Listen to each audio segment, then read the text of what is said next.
As part of reforms approved for the Nigerian passport by the federal government, the Comptroller General of Immigration, Mohammed Babandede, at an event in Lagos, said the national identity number will now be integrated into the passports to put a check on identity theft. Our passport booklets will henceforth contain the national ID card number, called the NIM number. The NIM number is important because it is part of our national collective security, social security, economic issues, planning. The NIM number is important, so it will be on the data page of our passport, which is a good thing to do. So our data with NIMC is being harmonized to achieve this. I'm sure when we get to that level, Nigerians will celebrate. Last year, I imposed it to be compulsory field, but many people cried that why is it compulsory? But now it has been approved that it should be part of it. Even though we will not force you to put it compulsory, but the field will be there. If you bring the number, it will be in the passport number. Before the end of this year, we can interface with NIMC, which means if we put your NIM number, we'll just draw your data from database of NIMC. And in China, the 7th annual FACU Flight Conference kicked off last weekend in Shenyang, city of northeast China's Liaoning province, aiming at raising the public's awareness and knowledge of general aviation. The three-day event has attracted over 100,000 aviation enthusiasts at home and abroad. In addition of watching aerobatics, they are also able to take an aircraft and experience a flight.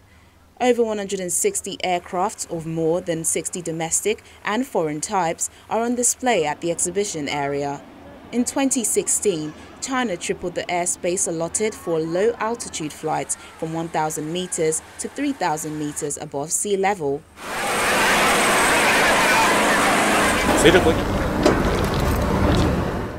Lastly, a local airline that runs vintage GU-52 planes has resumed flying following a crash on August 4 that killed all 20 people on board.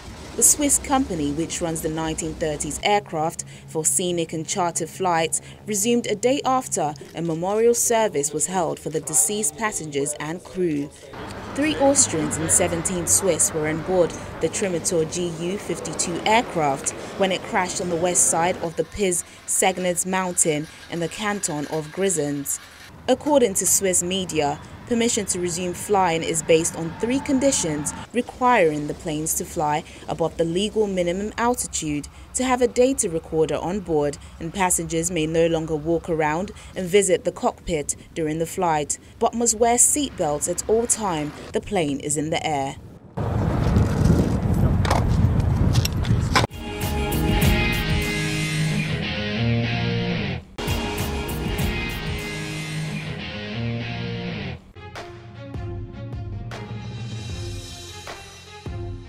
The Boeing 747 Dreamlifter freighter is a wide-body cargo aircraft. Cargo is placed in the aircraft by the world's longest cargo loader. It is an extensively modified Boeing 747-400 and is used exclusively for transporting 787 aircraft parts to Boeing's assembly plants from suppliers around the world.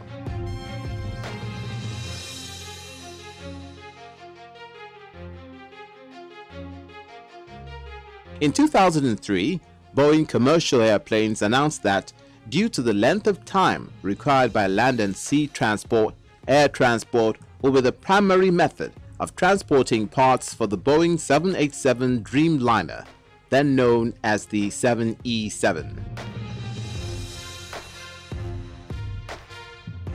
Initially, 3 used passenger 747-400 aircraft were to be converted into an outsized configuration in order to ferry sub-assemblies from Japan and Italy to North Charleston, South Carolina, and then to Washington State for final assembly.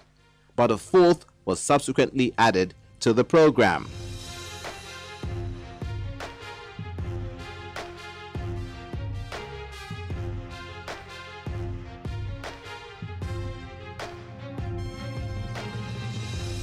The large cargo freighter has a bulging fuselage similar in concept to the Super Guppy, also used for transporting wings and fuselage sections. At 65,000 cubic feet, the cargo hold is the largest in the world, and it can hold 3 times the volume of a 747-400F freighter.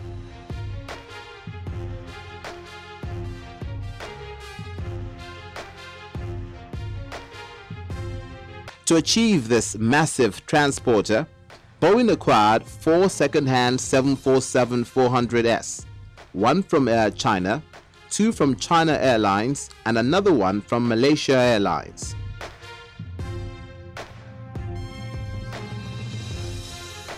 The first 747 large cargo freighter, LCF, was rolled out of the hangar at Taipei International Airport on August 17, 2006, and it successfully completed its first test flight on September 9, 2006 from this airport.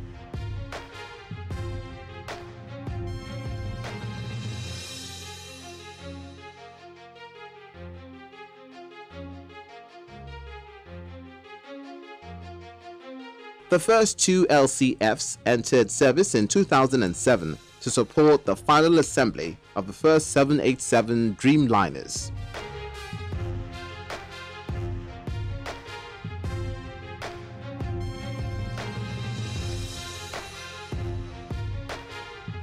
In December 2006, Boeing announced the 747 LCF will be named Dreamlifter, a reference to the 787's name, Dreamliner. It unveiled a standard livery for the aircraft that included a logo reminiscent of the 787's Dreamliner logo.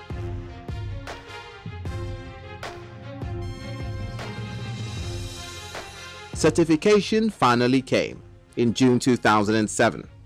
The aircraft's winglets were removed to resolve excess vibration and other handling characteristics prior to final certification.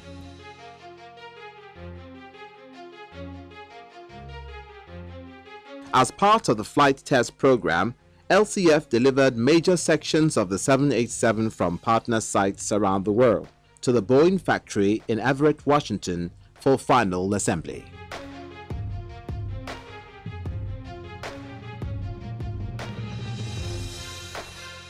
The 747 LCF was granted FAA type certification on June 2, 2007.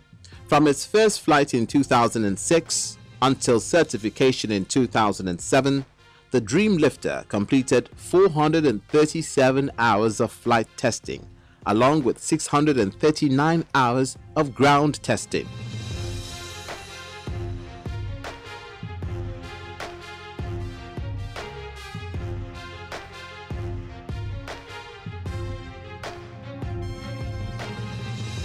Of the 4 747 Dreamlifters Boeing acquired, 3 were complete and operational by June 2008. The 4th became operational in February 2010.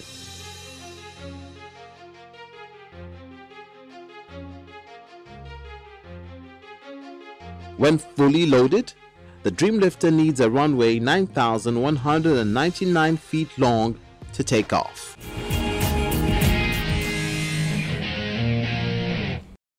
And that's our program this week. See you next week, God's willing. I'm Bukola Jo Ketumbi.